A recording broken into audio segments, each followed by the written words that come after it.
But what if I told you that Bitcoin might actually be the biggest financial scam of our time?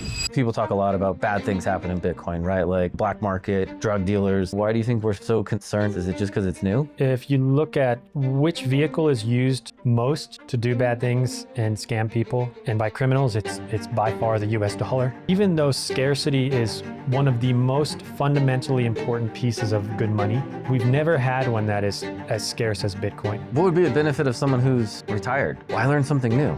I would be interested in assets that can't be debased, that can't be printed and devalued by somebody other than myself. So you got to decide what's most important. I have my savings in Bitcoin, even though short term it can go down a lot. You know, my belief is that if things continue as they're going, maybe it'll flip over to the fixed income side, right? Where it's more the safer money. It's not there yet. And so I think it would be wrong to advise someone that it is in that bucket. Mining is extremely competitive now, and the network is the largest, most secure network in human history. And honestly, how does it kind of debunk the fact of like, hey, they're going against the environment, they're using tons of power, they're just, you know, destroying things? Deciding what is a waste of energy and what is not is a very subjective thing. I just have a lot of hope and belief that when people learn about Bitcoin and learn how to use it, it can help their lives a lot. And so that's my goal, is helping them learn.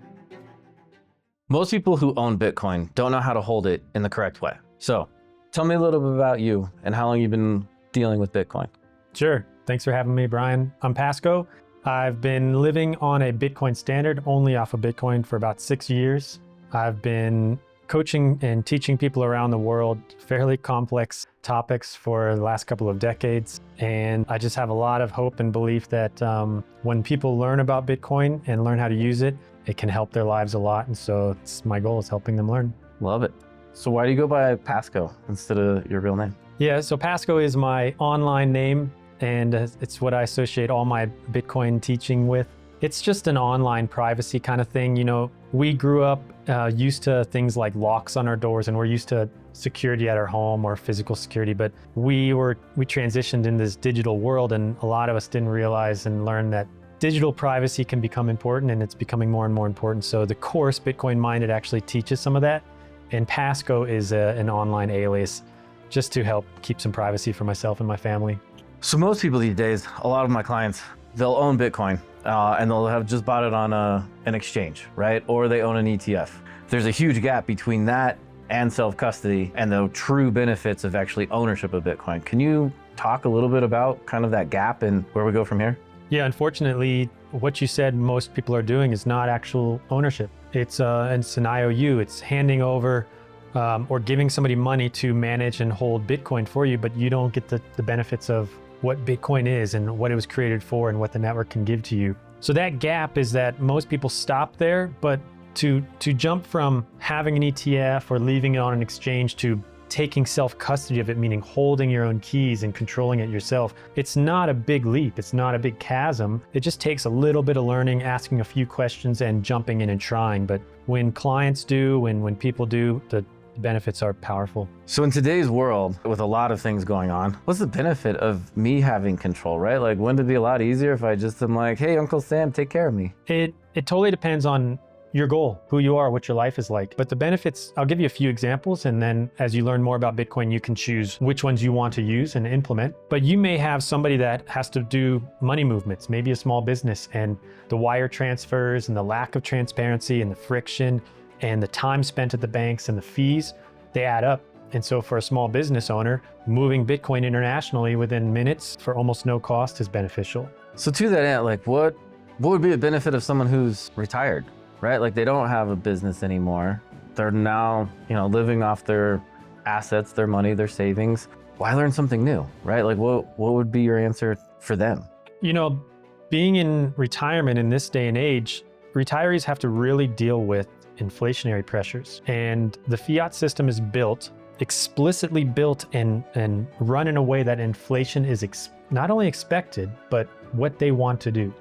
And with higher and higher debt levels, inflation is a real risk. And so if I'm going to retire and I say, you know, I've got this limited amount of money left and I need it to last, I would be interested in assets that can't be debased, that can't be printed and devalued by somebody other than myself. And And Bitcoin is that. It's got a limited supply. Nobody can print more of it. And so over time, if more and more people use it because it's valuable and there can't be more made, it should go up in value. We don't know, but that's the thought. So I mean, to that end, right, there's 21 million that could ever be mined, right? And I think the last one will get mined in 100 or so years. Why does the limited amount matter, right? Like, why is that a big thing? What am I missing? Humanity has never had a money with such a scarce supply. Even though scarcity is one of the most fundamentally important pieces of good money, we've never had one that is as scarce as Bitcoin. Gold previously was one of the scarcest, and that's why it was chosen by the market. The free market chose gold repeatedly over thousands of years because of its scarcity. Now, scarcity in the sense of gold means that it's difficult to get more out of the ground, and therefore the supply remains fairly limited compared to government printed money. Bitcoin, there's a cap on 21 million. It's written in the code. It cannot be changed. And with the cap, it's the only money that we've ever used that actually has a limited supply. No matter how valuable it gets, nobody can produce more than 21 million. So what, in your opinion, what is the cause of these cycles? We've all heard the halving every 4 years. I mean, talk to me a little bit about that. Like, is that why it's down right now? Is that what's causing it? Is that why we've seen these booms and busts in Bitcoin? If you look at Bitcoin as a new asset, a new money, new technology, they tend to follow this similar path. And so what it's doing is not abnormal. It's not scary. Right now, we just finished we peaked up around 126,000. Now we're down in the 60,000 range. Bitcoin has done this repeatedly, but it keeps putting in higher lows and higher highs. That is what happens to something that the world is learning about and more people are valuing. There's a few influences that I can't say which one is the most powerful and which one is the cause of it going down, but we have the halving. So Bitcoin has a supply issuance schedule, meaning it's coming from the network and Bitcoins are being presented and created on a schedule.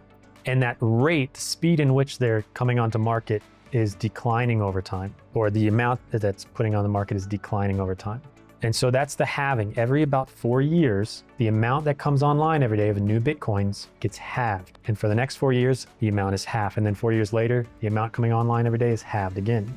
The market already expects something to happen. We're already used to 2 or 3 or 4 cycles where Bitcoin has an emotional peak and then a crash that seems to revolve around the halving period, these 4-year cycles. And so if that's influencing it, technically and actually, maybe because the supply is decreasing or the amount that's being issued is becoming less over time.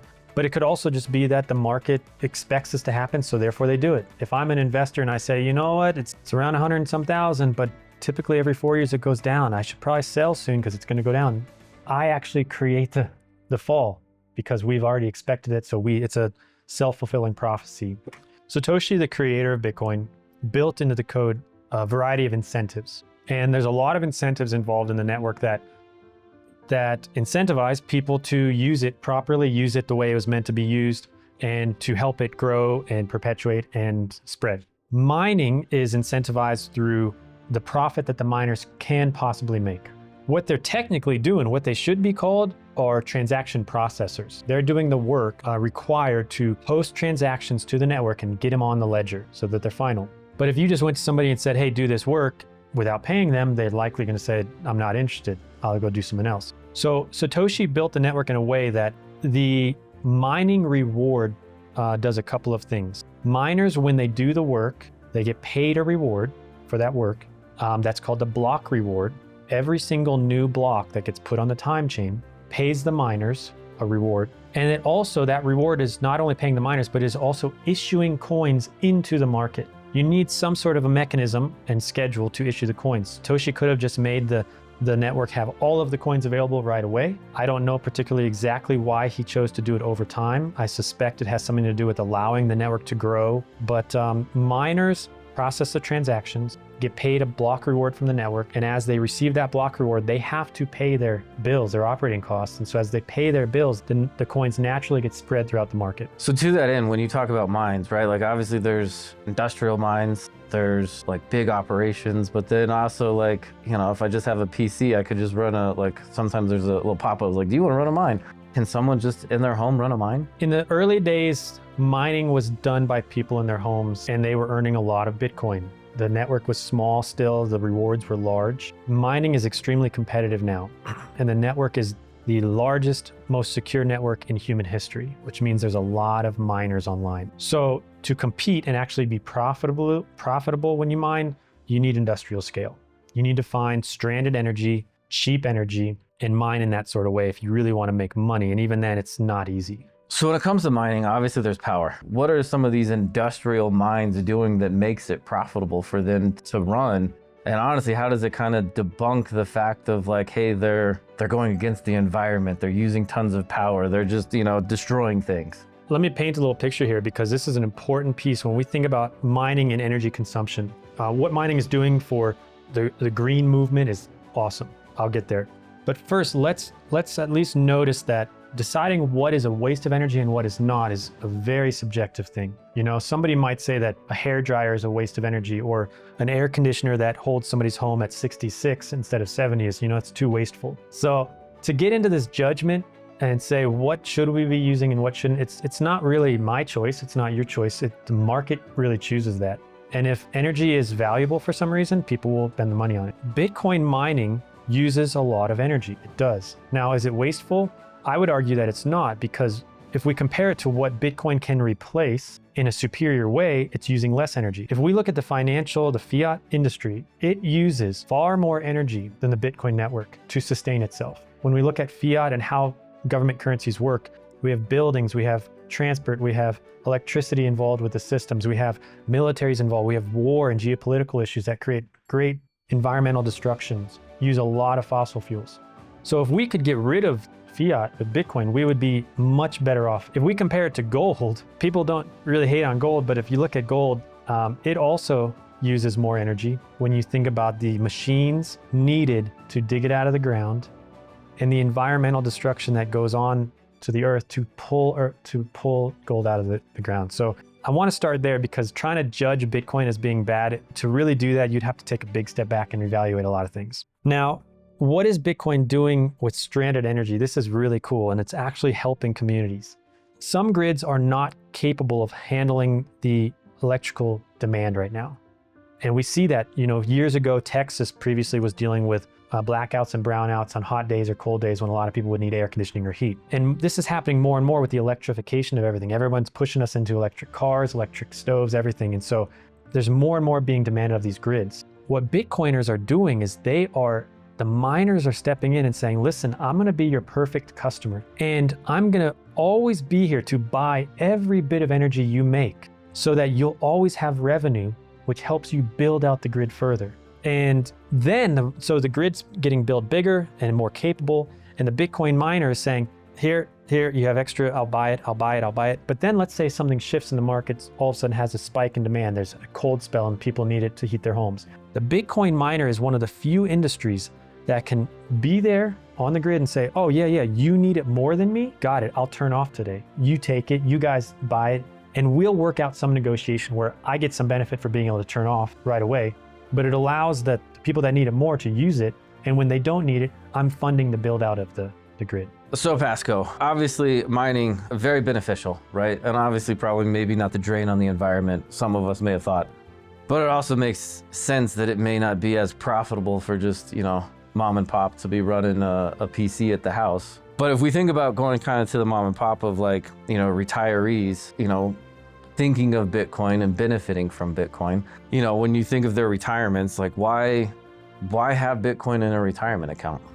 So why do you want Bitcoin in your retirement account? Well, simply, if you're hoping that your retirement account is worth more in the future, and when we look at how to play that game, it tends to make sense to have something that's scarce. In a world that money is printed, have that in your retirement account. And so Bitcoin is the scarcest asset. So that is one big reason it would make sense to have in the retirement account. What type of time horizon do you think you'd have to have for Bitcoin to really make sense? I don't know. We can't tell the future. We don't know when Bitcoin's gonna pump, go up. We don't know when it's going to have a correction or crash. If we look at the long term and we look at the fundamentals of Bitcoin, and again, this is where trying to understand Bitcoin more deeply helps you, because if you understand how it's working and its purpose and the solutions it provides, it's easy to evaluate if it's valuable at a current price or not. It should go up if people keep wanting to use it. scarce. So you got to decide what's most important. I have my savings in Bitcoin, even though short term it can go down a lot, because I value the ability to move it when I want, living in an international life. But if you are somebody that needs cash in the next 6 months for living expenses to go out and buy hamburgers and gas, it may not be smart to put your short-term savings in Bitcoin. Right, so it's really going to come down to an allocation, right? Of making sure that whatever the allocation that makes sense for you and your personal situation is correct, right? Because you never want to put money that, we'll say, at risk of being volatile, being a huge part of your serious money. Hey, so Brian, this is a pretty cool, actually this point you just brought up, I want to just say to your viewers, and that is you're asking about this timing of how to allocate Bitcoin, how to use it. And what I've noticed from trying to help advisors and build a course for advisors to learn Bitcoin is that so many advisors are not like you. They're not independent. They're not fiduciaries for their clients. And the industry has advisors that have to sell what the company tells them to sell. Most of the advisors in the US right now are not even allowed to speak about Bitcoin, let alone start helping them with self-custody or anything like that. And so I just wanted to say to the viewers that unfortunately, with that situation, it's going to be hard to get information from them on what your allocation should be and what to do. And so I would strongly urge clients to ask advisors the hard questions about Bitcoin and see if their knowledge is up to snuff on Bitcoin. And it may make sense to find a fiduciary, find an independent advisor, if only for the Bitcoin piece, but that would be worth it in my mind. No, I appreciate that. I mean, I came from that world, so I know it. You are correct. I mean, even when Bitcoin first came out, like I know I was wrong when I didn't learn about it, right? In the sense of like, I even told some clients like, it might be like the tulip craze, right? Back in the day when it was like tulips skyrocketed and then just fell the next day, right? And then never to be heard of again. Bubbles, yep. Right, but now Bitcoin's going on 17 years or so now. Hasn't been hacked, only been growing, and even as you mentioned, the highs keep getting higher and the lows are higher than the previous lows, right? So it is growing. So when you think of a plan for your clients, how does it fit alongside stocks, bonds? How do you approach that? I mean, it's a good question, right? And the way we kind of view it is that I kind of put things into two buckets, right? Call your risk bucket and your safe bucket. The risk bucket typically is going to be like your stocks, right? Those are the ones that they have risk, you could lose money in them, right? And so yes, we're going to put Bitcoin in that category right now, right? Because it's volatile, right? Like the fact that it goes down 50% in a couple months, it definitely has risk to it, right? And so we'll put it in there. I mean, eventually, my belief is that if things continue as they're going, technology advances, adoption creates it, maybe it'll flip over to the fixed income side, right? Where it's more the safer money. It's not there yet, right? And so I think it would be wrong to advise someone that it is in that bucket. And so what we look at is we put it on the risk side of things, but we also are looking at, hey, it could convert to this later on. One of the things that comes up quite a bit when we're talking with clients and figuring out whether it's the right fit for them is obviously in retirement, people start thinking about inheritance. Bitcoin is unique when it comes to inheritance, but tell me where it wins and where it fails. Yeah, this is a real challenge with Bitcoin. It's as an asset or money that you hold yourself, you are presented with a new challenge on how to get it to your heirs, how to get it to somebody that you care about, how to make sure they have access when you die. So we're presented with this issue of when you die, how do you make sure your family or who you care about gets your keys? There's some challenges there because what are you going to make a treasure map and have hopefully that they can only understand it after you die? Well, that's kind of risky. Maybe they don't understand it. There's also this technical ability that you learned how to self-custody your Bitcoin, but maybe your heir doesn't have that skill. And so leaving them keys still may not mean much to them. So Bitcoin has a weakness here, and there's some solutions to it.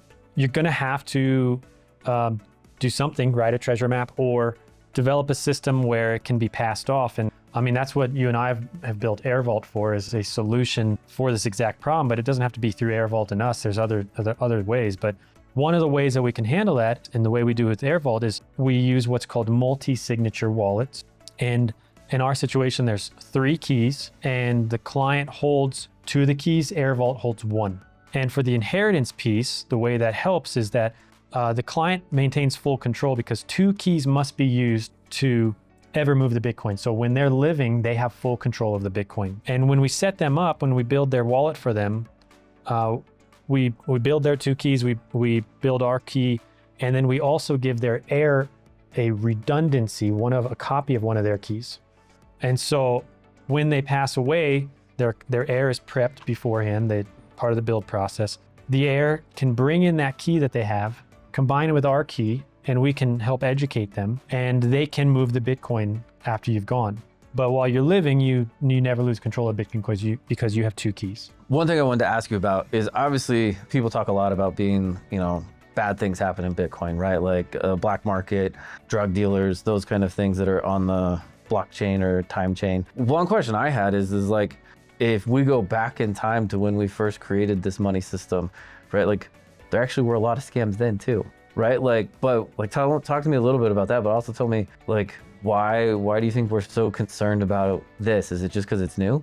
Yeah, your first point, if you look at which vehicle is used most to do bad things and scam people, and by criminals, it's by far the US dollar.